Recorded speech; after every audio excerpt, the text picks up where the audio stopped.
Hello guys, आप सभी का स्वागत है my study channel crazy learning platform में। जैसा कि गाइज आपने थंबनेल में देख चुके होंगे, आज हम करने जा रहे हैं हिंदी का अध्याय 2 वर्णमाला। गाइज इसमें हम 2 पार्ट्स में इस चैप्टर को कंप्लीट करेंगे। पहले पार्ट्स में आपको स्वर के बारे में बताया जाएगा और दूसरे पार्ट में आपको व्यंजन के बारे में बताया जाएगा। ठीक है, तो शुरू करते हैं हम इस चैप्टर को। और गाइज अगर आपको ये वीडियो अच्छी लगती है तो लाइक करना ना भूलिएगा गाइज। ज़्यादा से ज़्यादा लोगों को शेयर कीजिए। ठीक है, तो स्टार्ट करते हैं गाइज हम इस चैप्टर को। तो हमने इस चैप्टर को पूरे के पूरे क्वेश्चन फॉर्म में लिया है, आपको समझाते रहेंगे, हर एक चीज़ आपको उसमें बताते रहेंगे, आप नोट कीजिएगा। ठीक है, तो सबसे पहले बात करते हैं हम भाषा की। गाइज भाषा की बात करते हैं, जो हम भाषा की बात करते हैं, आप देखिएगा गाइज, आप नोट करते जाइएगा। जो भाषा हुई, ये हमारे जो संस्कृत है, भाष से बना है, संस्कृत भाषा के भाष से भाषा बनी है। तो इसी में आपसे पूछा गया है कि भाषा की सार्थक इकाई क्या है। तो आपसे पूछा गया है भाषा की सार्थक इकाई। तो आपको समझना है भाषा की जो सार्थक इकाई होती है वो हमारी होती है वाक्य। क्या होती है? वाक्य, ये सार्थक इकाई होती है। अब वाक्य से थोड़ा सा नीचे जाएंगे तो हमारा क्या बनेगा? उपवाक्य बनेगा। ठीक है ना गाइज, उपवाक्य बोलेंगे। और उपवाक्य से भी नीचे जाएगा तो फिर हमारा क्या बोला जाएगा? उसको पद बंध बोला जाएगा। ठीक है ना गाइज, पद बंध बोला जाएगा। और पद बंध से भी नीचे आएगा तो फिर क्या बोला जाएगा? पद बोला जाएगा। गाइज इस पद को ही कहीं कहीं पर क्या बोला जाता है? शब्द बोला जाता है। ठीक है ना गाइज, पद को ही क्या बोला जाता है? शब्द बोला जाएगा। आपको ध्यान रखना है। अब पद, ध्यान दीजिएगा, पद के पहले क्या आता है? पदबंध आता है। कहीं पर गलती मत करिएगा, पद बाद में आता है, पदबंध पहले आता है। फिर इससे भी छोटी इकाई की बात करेंगे, पद से भी छोटी इकाई की बात करेंगे, अक्षर बनेगी। क्या बनेगी गाइज? अक्षर बनेगी। और अक्षर से जाकर जो छोटी इकाई बनती है उसको कहा जाता है ध्वनि या वर्ण। ठीक है, लास्ट इकाई होगी ध्वनि या वर्ण। तो आपको ये सब मिल गया। तो सबसे जो सार्थक इकाई तो हमारी वाक्य कहलाएगी और सबसे छोटी इकाई हमारी क्या कहलाएगी? ध्वनि या वर्ण कहलाएगी। आपको याद रखना है। ठीक है गाइस, इसमें देखते हैं। तो आपसे क्वेश्चन पूछा था सार्थक इकाई, तो आपने बता दिया वाक्य। क्लियर रहेगा, आपने वाक्य बताया। और भाषा की सबसे छोटी इकाई हमने बताया क्या? वर्ण या ध्वनि। तो गाइज यहीं पर को ध्यान दीजिए, जो वर्ण होती है और एक ध्वनि होती है, दोनों एक ही हैं, बट अंतर डिफरेंस से बस इतना है कि आपसे क्वेश्चन ये पूछेगा कि जो भाषा की सबसे छोटी इकाई लिखित रूप में होगी तो वो होगी हमारी वर्ण, और अगर जो मौखिक रूप में होगी तो वो हमारी क्या होगी? ध्वनि रहेगी। ठीक ठीक है, क्लियर रहेगा आपको? ठीक है, आगे देखते हैं हम इसी में, वर्णों के व्यवस्थित रूप को क्या कहते हैं। अब जो वर्ण है गाइज, ये ध्यान दीजिएगा, जो ये वर्ण है इन्हीं, क्योंकि गाइज ये ध्यान दीजिए, जो पहले तक के जो होते थे साउंड, ध्वनि पर होते थे गाइज। जो पहले के लोग, ध्वनि जो आदि मानव के टाइम में थी, ध्वनि उत्पन्न होती थी उनसे। अब उन ध्वनि को दूर दूर तक पहुंचाने के लिए कुछ ना कुछ तो उनको जरूरत होगी ना, कैसे पहचाने, तो उनके लिए उन्होंने सांकेतिक चिन्ह यूज करने लगे। उसी के कारण यहाँ पर से क्या बने? हमारे वर्ण। ठीक है, अक्षर बनने लगे। क्लियर रहेगा ना गाइज? ओके, तो अब यहाँ को वर्णों के ही व्यवस्थित रूप को क्या बोलेंगे? तो वर्णों के जो व्यवस्थित रूप होते हैं उसको बोला जाता है वर्णमाला। क्लियर रहेगा गाइज? वर्णों के व्यवस्थित रूप को वर्णमाला बोलेंगे। आगे देखते हैं, जिन वर्णों का उच्चारण बिना किसी अवरोध के या बिना किसी दूसरे वर्ण की सहायता से होता है उसे क्या कहते हैं? अब कौन सा है, क्या होता है ऐसा वर्ण? ठीक है, तो उसको कहा जाता है स्वर। स्वर ऐसे वर्ण होते हैं जिनको किसी बिना किसी अवरोध के और बिना किसी दूसरे वर्ण की सहायता से, ठीक है ना, उच्चारण कर सकते, उन्हीं को क्या बोला जाता है? स्वर कहा जाता है। ठीक है, क्लियर रहेगा? आगे देखते हैं, मात्रा व उच्चारण के आधार पर स्वरों को कितने भागों में बांटा जाता है? तो देखिए, मात्रा हो गया उच्चारण के आधार पर, तो स्वरों को बांटा जाता है गाइस। देखिए, हम बोलते हैं एक ह्रस्व स्वर, ठीक है ना गाइस, ह्रस्व स्वर बोला जाता है, ह्रस्व स्वर। एक होता है दीर्घ स्वर और एक होता है पुल्लुप्त स्वर। ठीक है ना गाइस, पुल्लुप्त स्वर। तो इन 3 भागों में बांटा जाता है हमको मात्रा या उच्चारण के आधार पर स्वरों को। ठीक है, ह्रस्व स्वर, दीर्घ स्वर और पुल्लुप्त स्वर। अंतर क्या होता है इसमें? एक देख लीजिएगा। ह्रस्व स्वर होता है जिनको उच्चारण में कम समय लगता है उसे ह्रस्व स्वर बोलते हैं। जिन उच्चारण में ज्यादा समय लगेगा उनको दीर्घ स्वर, और जिनमें बहुत ज्यादा समय लगेगा उनको पुल्लुप्त स्वर कहेंगे। क्लियर रहेगा? अब आपसे क्वेश्चन क्या पूछेगा कि इस ह्रस्व स्वर के अंदर आते क्या हैं। तो आपको याद रखना है ह्रस्व स्वर के अंदर आएंगे आपके आएगा, ठीक है, छोटा ई आएगा और छोटा ऊ आएगा, ठीक है। दीर्घ स्वर की बात करेंगे तो गाइस दीर्घ स्वर में क्या आएंगे, बड़ा आएगा, ठीक है, बड़ा आ, बड़ी ई, बड़ा ऊ, ठीक है, ये दीर्घ स्वर के अंतर्गत आएंगे। क्लियर रहेगा। ऐसे ही आपके ऊ तो आए, फिर ए, आई, ओ, औ, ठीक है, ये दीर्घ स्वर में आते हैं। ओके। प्लुप्त स्वर की बात है, जैसे आपने देखा होगा राम बोलते हैं तो राम करके बड़ा ओ, ठीक है, ओम, तो ये प्लुप्त स्वर होंगे जिनमें ज्यादा समय लगता है, ठीक है, आपको समझ आ गया होगा। आगे देखते हैं इनसे, मूल स्वरों की संख्या कितनी है। तो आपसे पूछ रहा है मूल जो स्वर हैं। गाइस जब भी ये मूल शब्द आएगा आप इसको अंडरलाइन कर लीजिएगा, ठीक है। आपसे स्वर नहीं पूछ रहा है, वो मूल स्वर पूछ रहा है। स्वरों की संख्या तो आपको पता होगी कितनी है, 11 होती है ना। उनमें मूल स्वर है, मूल का मतलब है जिनसे उत्पन्न हुआ है सब पूरा का पूरा स्वर। तो आपको पता है अ हो गया, आ हो गया और ई हो गया, ठीक है गाइज, सॉरी गाइज, अ हो गया, ई हो गया और ऊ हो गया, ठीक है ना। औ से आ बना, ई से ई बना बड़ा ई और ऊ से बड़ा ऊ। अब आप बोलेंगे ए आई भी तो होगा। गाइज ये जो क्या है मूल स्वर की कैटेगरी में नहीं आएंगे, ठीक है ना, ये मूल स्वर की कैटेगरी में नहीं आएंगे। मूल स्वर की कैटेगरी में बस आपको देखना है अ, छोटा ई, छोटा ऊ और एक और देखेंगे गाइज आपको री देखने को मिलेगा, छोटा री, ठीक है। क्लियर रहेगा गाइज। ओके। और देखते हैं गाइज इसी में आगे देखते हैं फिर अब, ठीक है। तो मूल स्वरों की संख्या कितनी हो गई गाइज, आप 4 हो गई, ठीक है।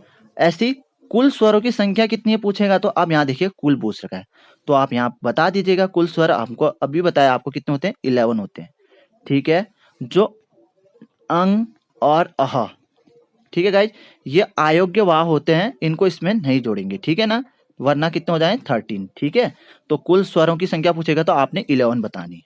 ओके। और गाइज यहाँ आपको सेकंड क्वेश्चन देखते हैं, अच। गाइज ये क्या होगा, अच। अच क्या है तो आपको बताना होगा कि अच शब्द जो है स्वरों को, संस्कृत भाषा में स्वरों को ही अच बोला जाता है, ठीक है ना। जो अच है ऐसे होगा गाइज, ये अच, ये होता है संस्कृत भाषा में जो स्वर होते हैं उनको ही बोला जाता है अच। क्लियर रहेगा, नोट कीजिएगा। आगे देखते हैं, जिन स्वरों के उच्चारण में कम समय लगता है उसे क्या कहते हैं, हमें ये आपको मैंने पहले ही बता दिया है कि क्या कहते हैं, उनको ह्रस्व स्वर कहते हैं। और जिन स्वरों के उच्चारण में अधिक समय लगेगा उसको क्या कहेंगे, दीर्घ स्वर कहेंगे। और जिन स्वरों के उच्चारण में इनसे भी अधिक समय लगेगा तो उनको प्लुत स्वर बोलेंगे। क्लियर है ना।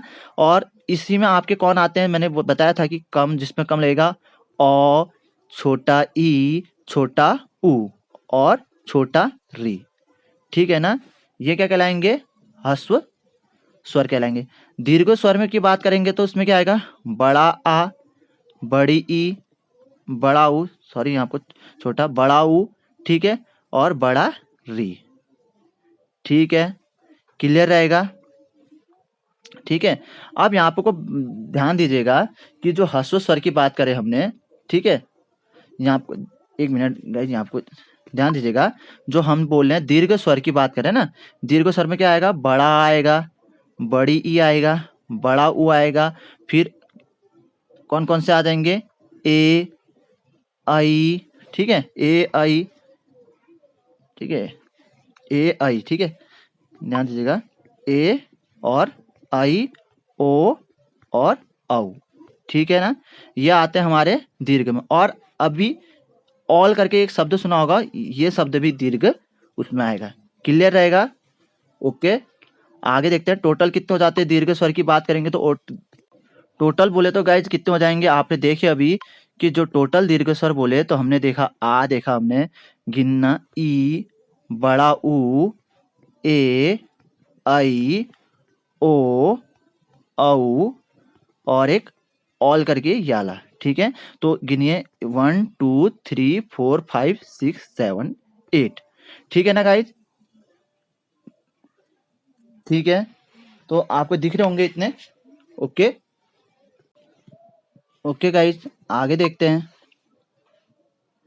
आगे देखते हैं, मूल ह्रस्व स्वर की संख्या कितनी है गाइज, आपसे आप यहाँ पूछ रहा है मूल ह्रस्व स्वर की संख्या कितनी है। अब यहाँ आपको दिखा मूल, तो आपको पता है ह्रस्व स्वर की जो संख्या है, आपने देखा था अ देखा, छोटा अ, छोटा ई और छोटा ऊ, ये तो देखे थे, और साथ ही साथ क्या देखा, री। तो ये मूल है गाइज, छोटा री क्या हो गया, मूल ह्रस्व स्वर हो गया। क्लियर रहेगा। अब देखते हैं हम मूल दीर्घ स्वर की बात करेंगे, तो यहाँ आपको मूल शब्द यहाँ भी आया। अब दीर्घ की बात करेंगे, अब यहीं पे कुछ मूल बोला है, तो गाइज आपको दीर्घ में मूल क्या होंगे, आ हो जाएगा बड़ा, बड़ी ई हो जाएगा और बड़ा ऊ हो जाएगा, और यहाँ बड़ी री आ जाएगा।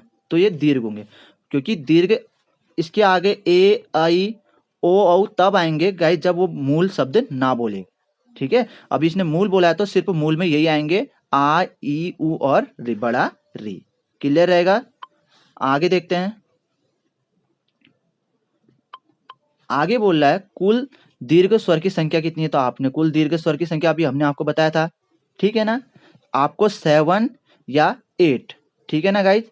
क्लियर रहेगा। 7 तो आपको दीर्घ में बड़ा आ करेंगे, बड़ी ई भी हो जाएगा, बड़ा ऊ भी होगा, ठीक है। फिर उसके बाद ए आई ओ औ, ठीक है ना गाइज, ओ औ, फिर और एक ऑल, ठीक है, जो आगत शब्द बोलते हैं, आगत स्वर है ये। तो 1 2 3 4 5 6 7 8, ठीक है ना गाइज। क्लियर रहेगा।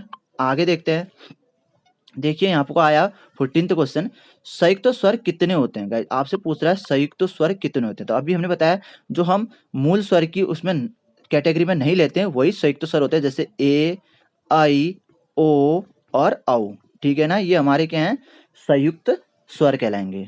क्लियर रहेगा, ठीक है ना, ये हमारे संयुक्त स्वर कहलाते हैं, 4 संयुक्त स्वर होंगे। आगत स्वर की बात करेगा तो आगत स्वर कौन से होंगे, आगत स्वर हमारा सिर्फ ऑल वाला होगा, जो ऑल इन वन लिखते हैं ना इंग्लिश में, ऑल, इससे आया है, ठीक है, आगत। क्लियर रहेगा, आगत स्वर। आगे देखते हैं जीभ के आधार पर, अब हम किसके आधार पर करेंगे, जीभ के आधार पर। हमने ह्रस्व स्वर, दीर्घ स्वर, प्लुप्त स्वर पढ़ लिया, अब हम जीभ के आधार पर स्वरों के प्रकार, ठीक है। अब जीभ के आधार पर स्वरों के प्रकार कितने होते हैं, आपको पता होना चाहिए, कितने होते हैं, 4 होते हैं, ठीक है। तो कैसे होते हैं, सॉरी, जीभ के आधार पर स्वरों की बात करेंगे तो जीभ के आधार पर स्वरों के प्रकार होंगे 3, ठीक है ना, कितने होंगे, 3 होंगे। क्या कौन कौन से होंगे, तो उसको देखते हैं। सबसे पहले होगा अग्रज, ठीक है, फिर अग्र स्वर, दूसरा होगा मध्य, और तीसरा होगा पश्च, ठीक है ना। ये 3 प्रकार के हमको देखने को मिलेंगे, अग्र मध्य और पश्च। क्लियर रहेगा। अब अग्र के अंदर, मध्य के अंदर तो आपको पता होगा कौन सा आएगा, अ बोलते हैं, सिर पर क्या होगा, मध्य में, ठीक है, आपका अ तो क्या आ गया, मध्य में।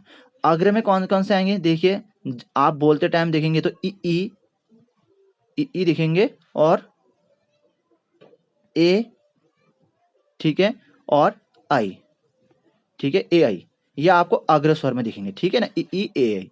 आपको ई तो आपको समझ में आ जाए, यहाँ ए आई ध्यान देना है आपने, ठीक है। पश्च स्वर की बात करें जिसमें जीभ पीछे को टच होती है, तो उसमें देखेंगे आ, और जो बाकी बचे हैं स्वर वो सब किस में आएंगे, पश्च में आ जाएंगे, जैसे उ बचेगा, ओ औ ऑल, ठीक है, ये सब किस में आ जाएंगे, पश्च में आ जाएंगे। क्लियर है ना। आपको मध्य में अ ज्ञात याद रखना है।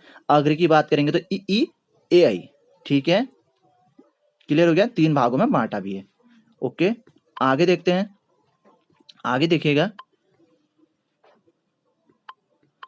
द्वार, मुख्य द्वार के आधार पर स्वरों को कितने भागों में बांटा गया है, ठीक है, मुख्य द्वार के। तो मुख्य द्वार का मतलब है मुंह के खुलने से, तो इसमें बांटा गया है गाइस 4 भागों में, ठीक है ना। कितने भागों में बांटा गया, 4 भागों। एक होता है विवृत, ठीक है, विवृत बोलेंगे, विवृत होगा, और एक होता है संवृत होता है, एक अर्ध विवृत होगा, ठीक है, संवृत होगा, और एक अर्ध संवृत, ठीक है, विवृत, अर्ध विवृत, संवृत, अर्ध संवृत, ठीक है। विवृत में होता है कि खुला होगा, संवृत में होगा बंद होगा, अर्ध विवृत में होगा आधा खुला होगा, और संवृत में होगा आधा बंद। क्लियर रहेगा। तो 4 भागों में उनको देखते हैं कौन कौन से किसके अंदर आते हैं। तो देखिए गाइस, हम इसमें देखेंगे कि विवृत का, ठीक है। तो सबसे पहले हम देखते हैं विवृत। विवृत में क्या आता है, जब आप देखोगे विवृत में खुला, सबसे पहले खुलेगा किसमें, आ करेंगे ना, आ खोल देते हैं, पूरा मुंह खुलता है इसमें। तो विवृत में सिर्फ एक आएगा, वो आएगा आ। आप संवृत में देखेंगे, संवृत में क्या होगा, जिसमें मुंह बंद होगा, तो देखिए आप मुंह बंद होता है, ई करते टाइम मुंह बंद होता है, छोटा ई बड़ी आ गया। और अब उ ऊ ऊ में भी मुंह बंद होता है, ठीक है ना, उ ऊ इसमें मुंह बंद होता है। तो ये समृद्ध का उदाहरण हो गया ये, और नहीं ये विपरीत का उदाहरण हो गया आ, और ये समृद्ध का उदाहरण हो गया इ ई उ। नोट कर लीजिएगा, ठीक है। अब हम इसी में देखते हैं कि अर्ध विपरीत और अर्ध समृद्ध। तो अर्ध विपरीत में गाइज इसमें खुला था ना, तो इसमें जो भी बड़े स्वर आएंगे वो इसके अंतर्गत आ जाएंगे, और जो बचे हुए छोटे स्वर होंगे वो इसके अंतर्गत आ जाएंगे, ठीक है, बड़े स्वर इसके अंदर, ठीक है। तो हमने देखेंगे बड़े स्वर किसमें आएंगे, इसमें। तो बचा क्या, अ इसमें आ जाएगा अ, ठीक है, और बड़ा ऐ और बड़ा ओ, ठीक है, इसमें आ जाएंगे। और छोटा ए और छोटा ओ इसमें आ जाएगा, ठीक है ना गाइज, क्लियर रहेगा, ओके, समझ में आ गया ना। आ में क्या हो गया, विपरीत हो गया, और मुंह बंद होता है समृद्ध में, तो ई ई उ ऊ आएंगे, यहाँ आपको उ आया, वहाँ ए आया था, यहाँ उ आए।